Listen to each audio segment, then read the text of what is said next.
मोक्षदा एकादशी महत्म। श्री युधिष्ठिर बोले कि हे भगवान, आप सबको सुख देने वाले हैं और जगत के पति हैं, इसलिए मैं आपको नमस्कार करता हूँ। कृपा कर मेरे एक संशय को दूर कीजिए।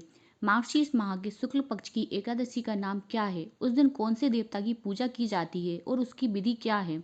भगवान, मेरे इन प्रश्नों का उत्तर देकर मेरे संदेह को दूर कीजिए। भगवान कृष्ण जी बोले, हे राजन, आप ये अत्यंत उत्तम प्रश्न किया है। आप ध्यानपूर्वक सुनिए। मार्गशीर्ष माह के शुक्ल पक्ष की एकादशी मोक्षदा के नाम से प्रसिद्ध है। इस दिन श्री दामोदर भगवान की पूजा धूप दीप नैवेद्य आदि से भक्ति पूर्वक करनी चाहिए। अब मैं एक पुराणों की कथा कहता हूँ। इस एकादशी के व्रत के प्रभाव से नरक में गए हुए माता पिता पुत्र आदि को स्वर्ग की प्राप्ति होती है। आप ध्यानपूर्वक सुनिए। प्राचीन गोकुल नगर में बेशामक नाम का एक राजा राज्य करता था। उसके राज्य में चारों वेदों के ज्ञाता ब्राह्मण रहते थे। रात्रि को एक दिन स्वप्न में राजा ने अपने पिता को नरक से पड़े देखा। उसको स्वप्न का बड़ा आश्चर्य हुआ। प्रातःकाल होते ही वह ब्राह्मणों के सामने अपनी सब स्वप्न कथा कहने लगे।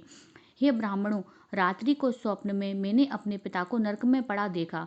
उन्होंने मुझसे कहा है कि हे पुत्र, अब मैं नरक भोग रहा हूँ, मेरी यहाँ से मुक्ति करो। अब मैं क्या करूँ, कहाँ जाऊँ? उस दुख के कारण मेरा शरीर तप रहा है। आप लोग मुझे किसी प्रकार के तप दान आदि को बतावें जिससे पिता जी को मुक्ति प्राप्त हो। उस उत्तम पुत्र का जीना व्यर्थ है जो अपने पिता का उद्धार न करे। राजा के ऐसे वचनों को सुन ब्राह्मण बोले, हे राजन, यहाँ से करीब ही वर्तमान भूत भविष्य का ज्ञाता पर्वत नाम के एक ऋषि का आश्रम है। आप यह सब बातें उनसे जाकर पूछ लीजिए, वे आपको इसकी विधि बता देंगे। राजा ऐसा सुनकर मुनि के आश्रम पर गए। उस समय चारों वेदों के ज्ञाता पर्वत मुनि दूसरे ब्राह्मण के समान बैठे थे।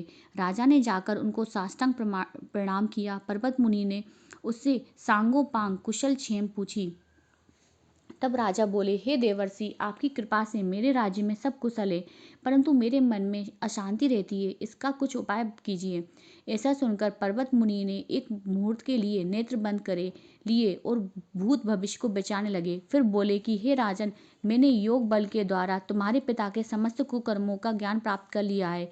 उन्होंने पूर्व जन्म में कामातुर होकर सोत के कहने पर एक स्त्री को ऋतुदान मांगने पर भी नहीं दिया था। उसी पाप के कर्म के फल से तुम्हारे पिता को नरक में जाना पड़ा है। तब राजा बोला, हे भगवान, मेरे पिताजी के उद्धार हेतु आप कोई उपाय बतलाइए।